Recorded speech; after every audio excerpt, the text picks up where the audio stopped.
जय भीम साथियों, मैं रत्ना वोरा अहमदाबाद गुजरात से मेरे YouTube चैनल आंबेडकर कारवां में आप सभी का बहुत बहुत स्वागत है।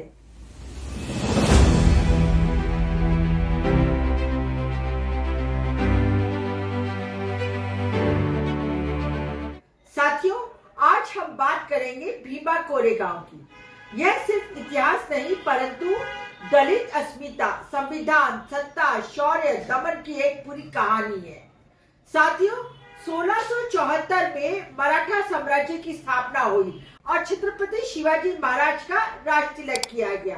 परंतु 18वीं शताब्दी का अंत आते आते मराठा साम्राज्य भी धीरे धीरे कमजोर पड़ता चला गया और वो अपने ढलान पर आ गया। दूसरी ओर पेशवा, जो मराठा साम्राज्य के लिए ही काम करते थे, उन्होंने अपना सर उठाना शुरू कर दिया था और धीरे धीरे पेशवाओं के हाथ में सत्ता, नियंत्रण, साम्राज्य सब कुछ आता चला गया।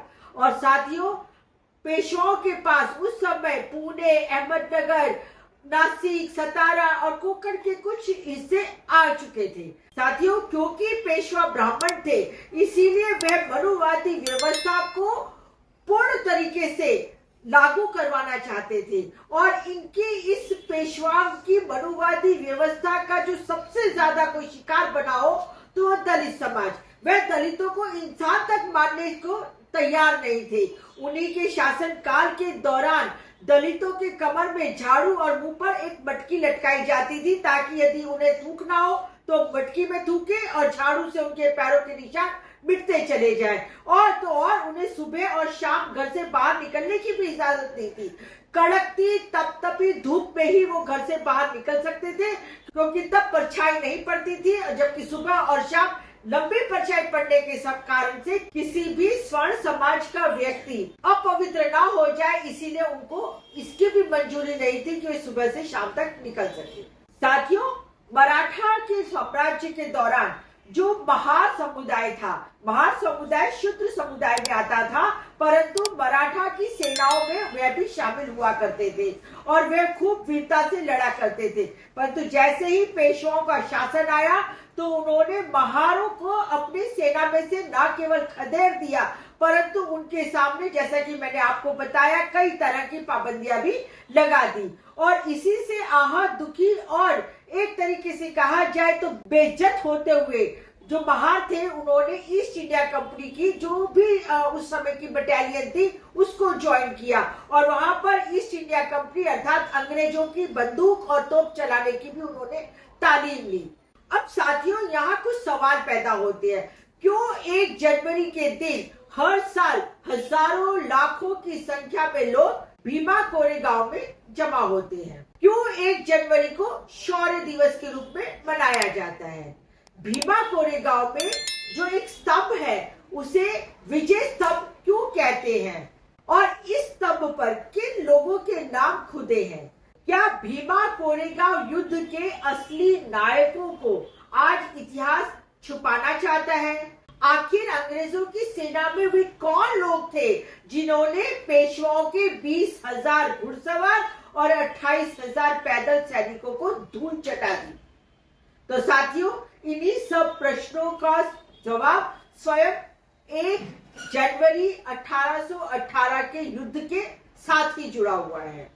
साथियों, भीमा नदी के किनारे एक छोटा सा गांव कोरेगांव है और उसी गांव में 1818 की यह बात है कि पेशवा पुणे की तरफ अपनी सेना के साथ बढ़ रहे थे और दूसरी ओर ईस्ट इंडिया कंपनी भी पुणे की तरफ जा रही थी, परंतु उनका पड़ाव कोरेगांव में था और इसी बीच पेशवाओं की सेना का सामना ईस्ट इंडिया कंपनी की सेना अर्थात महार सेना के साथ हुआ।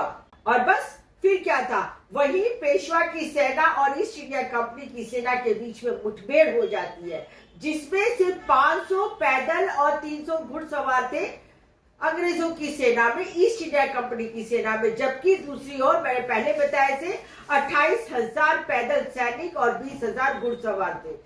फिर क्या था, पेशवाओं को देखते ही जो ईस्ट इंडिया कंपनी के अंदर महार थे उनका खून खौल गया और उन्हें अपनी अस्मिता की याद आई। उन पर जो पेशवाओं द्वारा जुल्म ढहाए जा रहे थे उसको याद करते हुए इन महारों ने 12 घंटे तक लगातार ऐसी लड़ाई लड़ी, ऐसा युद्ध लड़ा कि पेशवाओं को धूल चटा दी और उन्हें बुरी तरीके से पछाड़ दिया।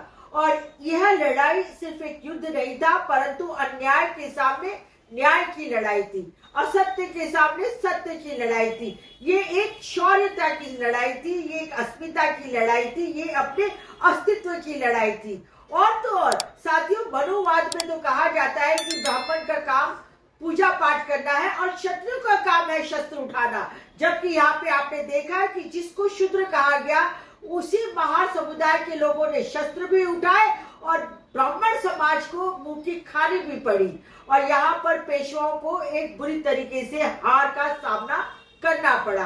तो यहाँ पर जो मनुवाद की थ्योरी है कि ब्राह्मण क्षत्रिय वैश्य शूद्र सबका अपना अलग अलग काम है, वो अपने आप में बिल्कुल गलत साबित होती है। और इसीलिए 1 जनवरी 1927 के दिन डॉक्टर भीमराव अंबेडकर, भारत देश के संविधान के रचयिता, जब भीमा कोरेगांव पहुंचे तो उन्होंने इस दिन को शौर्य दिवस का नाम दिया और इस दिन से ही उन्होंने बताया कि हमें हमारा इतिहास याद रखने की जरूरत है। हम इतिहास के पन्नों में कमजोर नहीं है, हमारी बाहों में और हमारी भुजाओं में भी वही लहू बहता है जो किसी क्षत्रिय की भुजाओं में बहता है। इसीलिए हमें हमारे अस्तित्व को बनाए रखने के लिए हमारे इतिहास को याद रखना पड़ेगा।